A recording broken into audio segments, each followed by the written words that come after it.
Hmm. Upside down cross, front of my neck, front of my upside down cross, front of my neck, front of my upside down cross, front of my neck. I am not Cardi. What am I doing?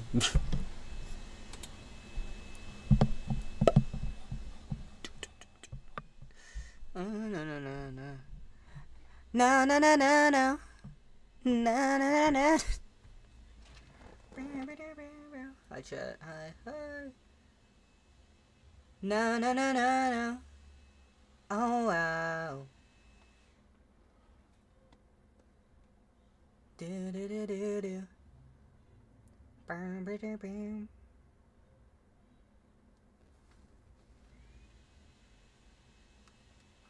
Is that Cardi? I'm not Cardi. Stop. No. No. Nah.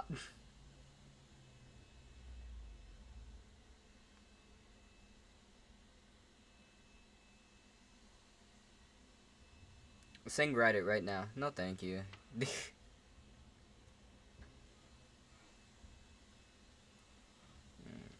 I don't feel like it.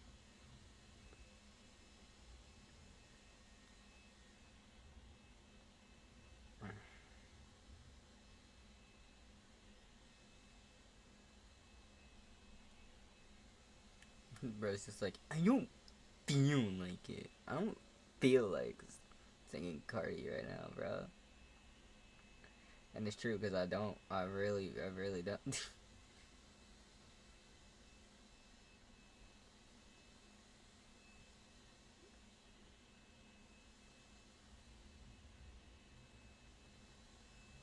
Hi, chat. Hi. Why do I still have VPN on? I thought I had it off. Oh, it is off. What? Okay. Nick's quote Ash. No.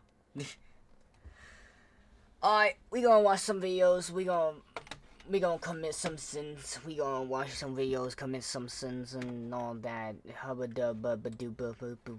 And we're gonna watch Tuv. We got Tuv, chat. We got Tuv. Let me make this smaller. Let me make the sub count smaller.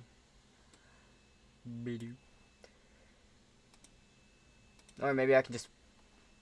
Yeah, I can bring it this way. I'll bring it this way. What's good, Ash Gray? You freak. No!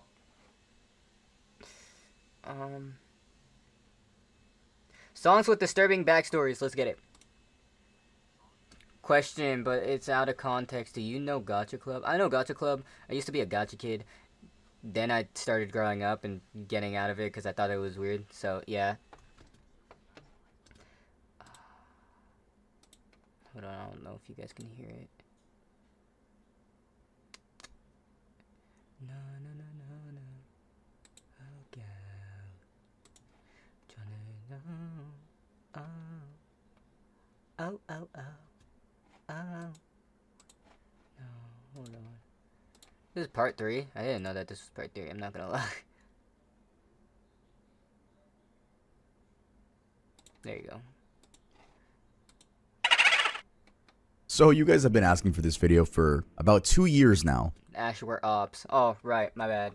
And why not give the people what they want? We're going back to list videos on this channel rather than focusing on solo topic videos. And if you want me to be completely honest, it's just because they were flopping. I mean, why not just give the people what they want as well as the channel does better? I'm going to be completely honest with you guys. That's why we're going back to list videos. And also, they are fun. I'll be honest with you guys, list videos have always been fun, and I am going to sprinkle in some solo topic videos here and there. And if you aren't subscribed, I'll earn your subscription by the end of this video. And this video is a little bit different from parts 1 and 2 because I actually got recommendations from you guys. I posted on my community tab asking for recommendations and you guys pulled through. And to make it clear, I'm only going to be talking about songs based on real scenarios. So no talking about Sarah by Tyler the Creator that he made for the sake of being edgy. There is no real backstory there. Are you guys following me? The songs in this video have pretty disturbing and real backstories. So I'm warning you guys right now, it's going to get heavy. All right, now that we got that out of the way, let's get started with songs with disturbing backstories, part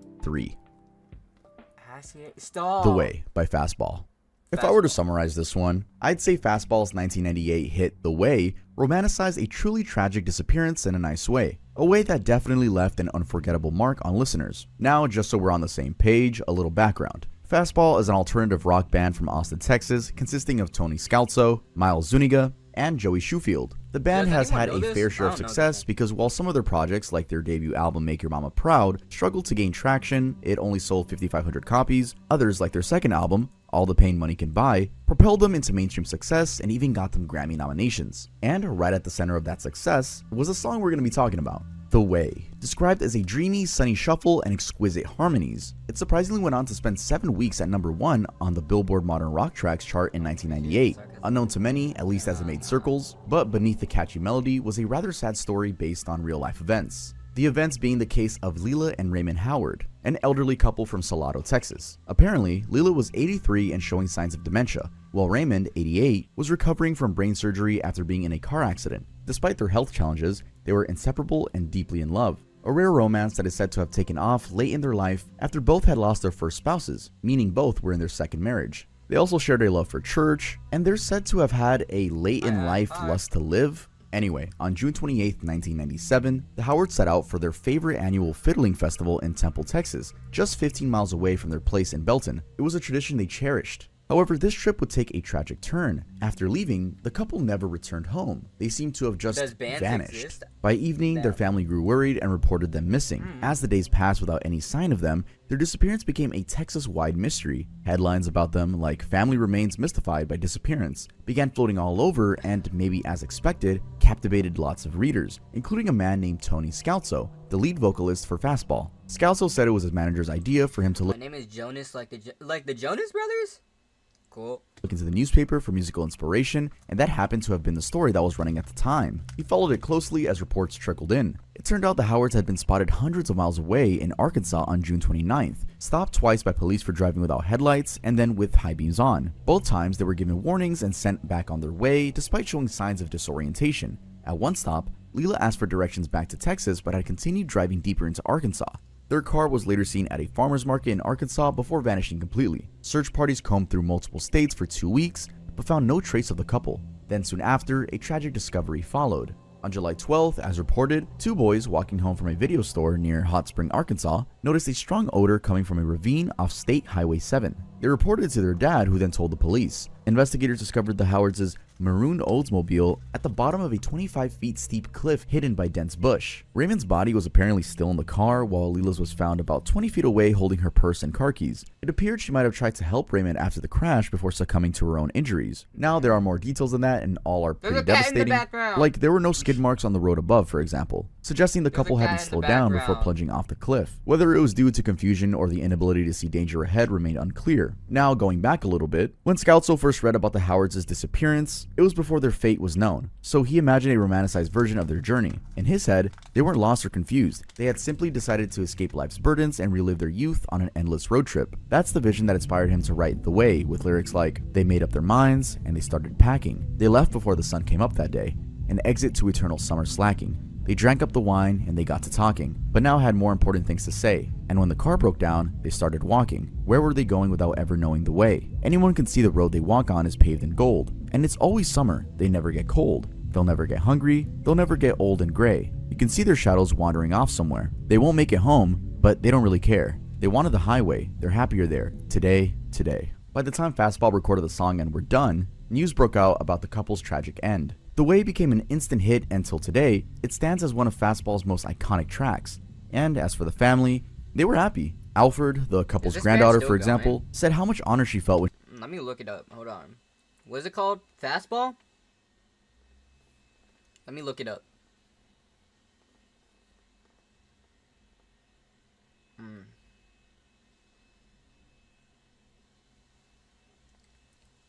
Yeah, they're still going. Oh, wait, no, never mind, hold on, wait. Their last song was in 2024. So I would say that they're still going until, like, unless, like, they died or something. They don't look that old, though, so, yeah.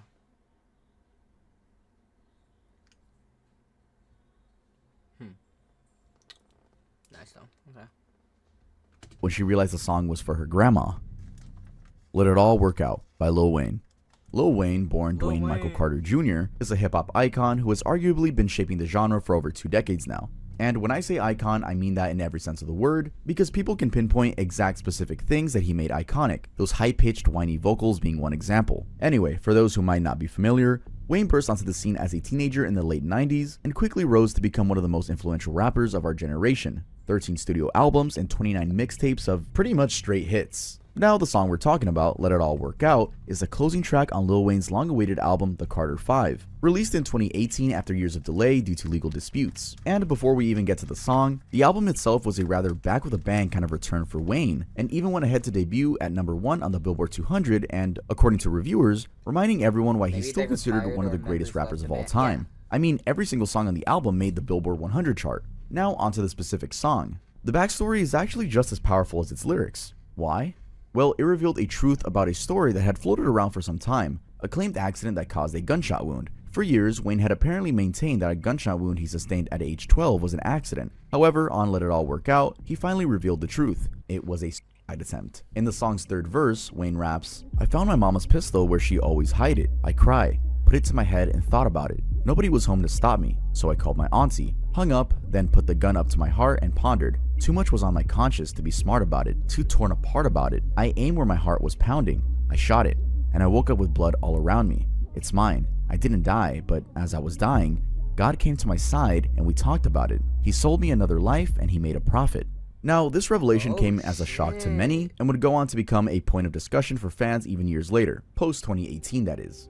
Later, in a Billboard interview, Wayne explained that the deaths of Anthony Bourdain, a celebrity chef, and Kate Spade, a well-known designer, had inspired him to open up about his struggles with mental health, which eventually led up to him adding those lyrics to the song. Those 2 deaths, just to be clear, were also, his friend and president of Young Money Entertainment, Mac Main, explaining the decision to open up, told Billboard that Wayne hoped sharing his story would help others facing similar battles. And to clarify the timeline here just so I don't lose you, Wayne sort of hinted at the attempt before, even in the song lyrics in 2018, but it wasn't until 2021 that he did an interview to talk in depth about what he meant and what went down. I already made the phone call, looked in the mirror, did like that. Of course, it was like, oh no. You know, cause the guy looked too scared. That was my head, like, no. But then I said, fuck it. Biggie was on. I'm looking in the mirror, so you could look through the mirror, and the television was behind me. So I was watching the video through the mirror. One More Chance was on, and I think Biggie was already gone or something. So I was just looking, and it was like, you know what? Start thinking again. I had to get myself mad and notice that I didn't have to. That's what scared me. How I know I had mental health problems was I pulled the trigger. So the incident occurred in 1994 when Wayne was just 12 years old. Apparently, after his mother threatened to end his rap career due to him skipping school. Basically, due to his mom telling him he couldn't rap anymore, he wanted to commit. So Wayne called the police, took his mother's gun from the drawer where she kept it, pointed it to his chest, and you can guess what happened. He was then saved by an off-duty police officer he affectionately calls Uncle Bob, who rushed him to the hospital. Miraculously, he survived. He happened to have just missed his heart by inches, and on the positive, for him at least, it was after that his mom allowed him to join the Cash Money crew, where he got his first signing as an artist. Only condition his mom put was that he couldn't swear, which is a fun fact as to why his 1999 album, The Block Is Hot, is swear-free. He also admitted that his mom completely changed in a good way from there on. The incident was sort of an eye-opener for her. And back to the song. Like I said, it was a hit, made it to the Billboard Hot 100. Fans and critics alike praised Wayne for his vulnerability and courage in sharing such a personal story. One comment, for example, saying he delivered with ferocious intensity and unwavering passion, despite some tracks on the album feeling thrown on and not fitting. Now, another positive is that Let It All Work Out wasn't only an insight to one of Wayne's mysterious incidents, but also started important conversations about mental health in the hip-hop community and for men in general. Also, some deep analysis of the song by some has shown just how possible it is that it's just a reflection of where Wayne has settled as an artist, a place of trusting in himself in an authentic way, not comparing with others, and just leaning on his status as a category of one. Anyway, as of 2025, Lil Wayne continues to be a force in hip-hop. He recently announced that The Carter 6 is finished and ready for release. It's scheduled for June 6, 2025, and of course, I speak for all of us, we're all gonna listen to that when it drops. I Don't Like Mondays by the Boomtown Rats.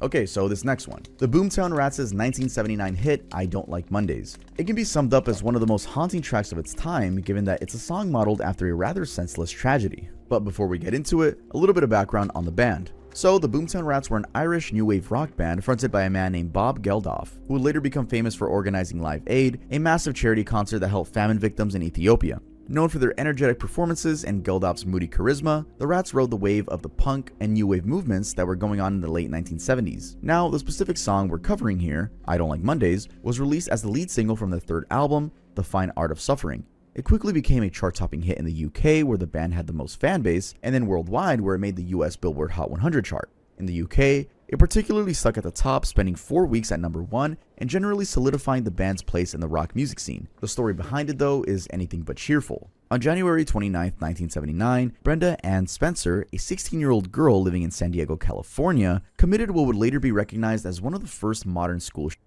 in America. Armed with a semi-automatic .22 caliber rifle, a Christmas gift from her father, Spencer had begun firing from her bedroom window at Grover Cleveland Elementary School, located directly across the street from her home. This happened as children waited outside as Principal Burton Ragg to open the gates. In the process, she killed Ragg as he tried to protect the students and also fatally hit custodian Mike Sushar, who was attempting to pull Ragg to safety. Then, 8 children and 1 police officer were injured during the rampage. In total, Spencer had fired 30 rounds before barricading herself inside her home for nearly 7 hours. Now, rather surprisingly, when reporters managed to reach Spencer by What makes people think about that, bro? Just being like, yo, I'm gonna shoot up a school today. What the fuck is... What's up with your mind, bro?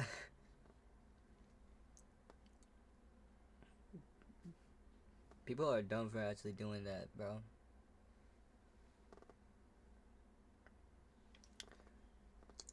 Those are kids. Those are kids that you don't even know, bro. Fuck all that mental health shit, bro. That's not a fucking... That's not...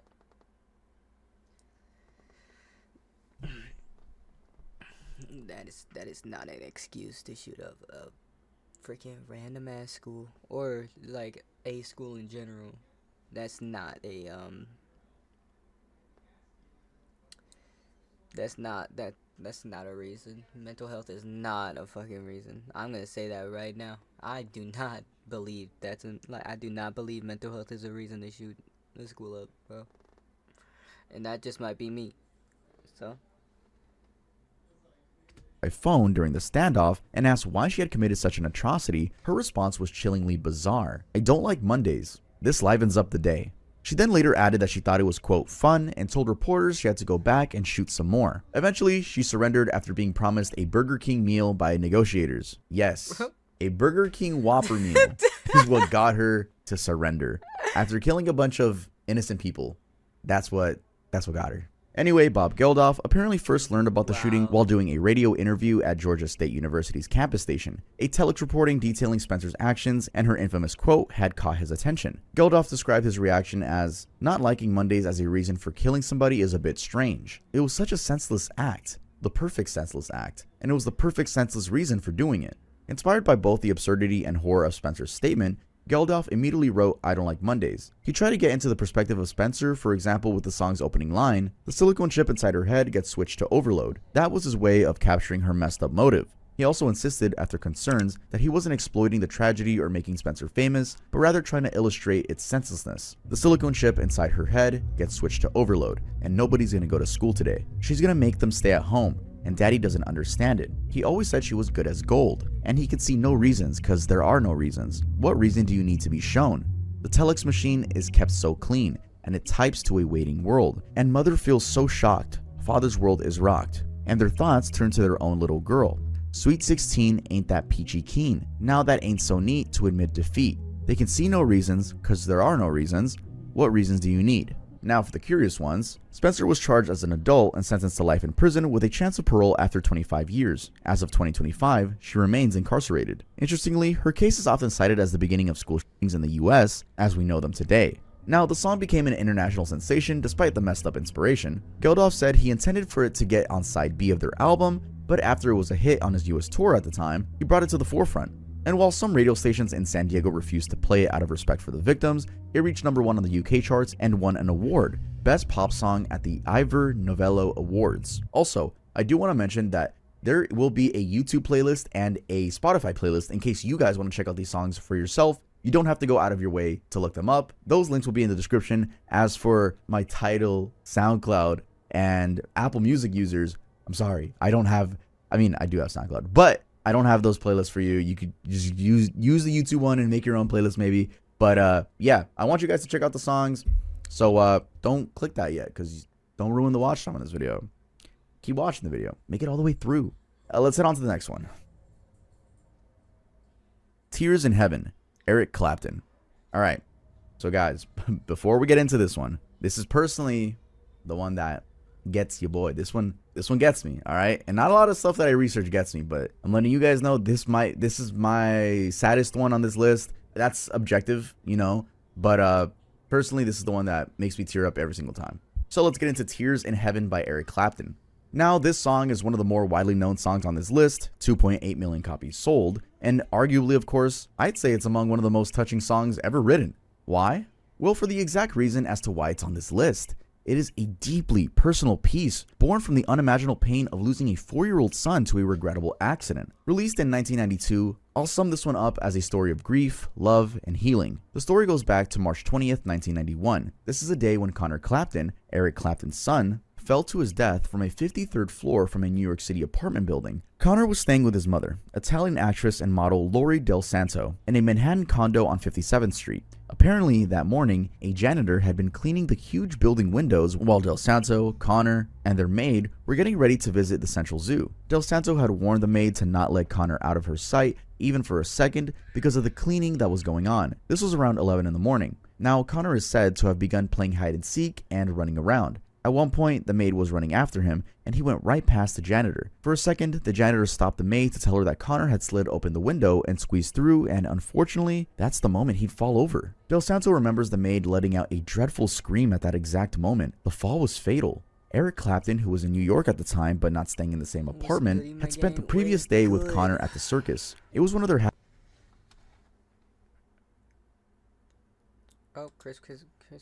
he acknowledged how much the song had helped them and countless others in coping with grief. He would, however, resume performing it in 2022.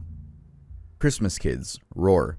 Next up is Christmas Kids by Roar. If you're Gen Z, you've probably already heard this song. You probably spammed the comments of my last video to cover this song, so here you go. This is for you guys, and any other age group, well, you're in for a depressing treat. So yeah, the song is popular on TikTok, and even though it sounds like an upbeat, normal song, when you really get into the lyrics, like every other song in this list, there's gonna be some disturbing backstory. Released in 2010 as part of the EP I Can't Handle Change, this song particularly caught eyeballs for holding a rather dark inspiration. Ironically titled Christmas Kids, the song draws inspiration from the difficult and abusive relationship between music producer Phil Spector and his wife Ronnie Spector, lead singer of the Ronettes. Their marriage, which lasted from 1968 to 1974, was marked by Phil's alleged controlling and violent behavior towards Ronnie. Now this guy, Phil Spector, known for his innovative wall of sound production technique, is said to have had a really manipulative hold over Ronnie. He apparently subjected her to various forms of abuse, including physical violence and emotional manipulation. Phil would, for instance, often lock Ronnie inside their Beverly Hills mansion, which he had basically turned into a kind of virtual prison complete with barbed wire and guard dogs. Also, as reported, turns out the abuse Ronnie endured was severe as well as multifaceted. Phil would, for example, threaten her life, hide her shoes to prevent her from escaping, and isolate her from friends and family. Even crazier, he is said to have even had a glass coffin in their basement, threatening to display her dead body in it if she tried to leave him. The gates were up and the barbed wire, and I found myself in a prison. I couldn't get out. Ronnie Spector told Inside Edition in 1991 that Spector threatened to take her life. If you leave, I'm going to kill you. Now, one of the most disturbing aspects of their relationship, which inspired the song's title, was Phil's act of, quote, gifting Ronnie with adopted twins for Christmas in 1971. Yes, he was manipulative enough to gift her adopted twins so that it's harder for her to leave. They were out in front playing around the fountain. He said, "Happy birthday." A tactic, she says, that was meant to keep her tethered to her crazy husband. She made her escape barefoot 6 months later and lost custody of the children. Listening to the song, that might not be obvious though, because as explained by Evans, the artist, these dark realities and truths are captured behind the facade of 1960s pop romance, upbeat and nostalgic melody. Only a keen analysis of the lyrics show hints at the pain and manipulation that Ronnie experienced. Also, Evan's own take of the song's context is that back in the 60s, there was a very common theme in pop music, women being dependent on men or relationships to feel valued and loved. And unfortunately, this sometimes can be in the form of a power imbalance that's difficult to correct, like Ronnie being 17 and Phil being 24 when they met. That of course meant control, and the song captures that too. Allow me to read you some lyrics from the song. Ronette, my dear, don't ever disappear. Do what you need as long as you stay here. I need you now, I love you so much, more than you could know. The Christmas kids were nothing but a gift, and love is a tower where all of us can live. You'll change your name or change your mind, and leave this up place behind. But I'll know, I'll know, I'll know, I'll know, I'll know, I'll know, I'll know, I'll know. Now, the song was a hit when it came out, but like I said, TikTok made it a hit again, especially in the UK. It even got into the UK single charts at number 58 in 2023, and in the process marked Roar's first appearance on an international music chart. Zombie by the Cranberries. The 90s had some pretty iconic songs, and I might argue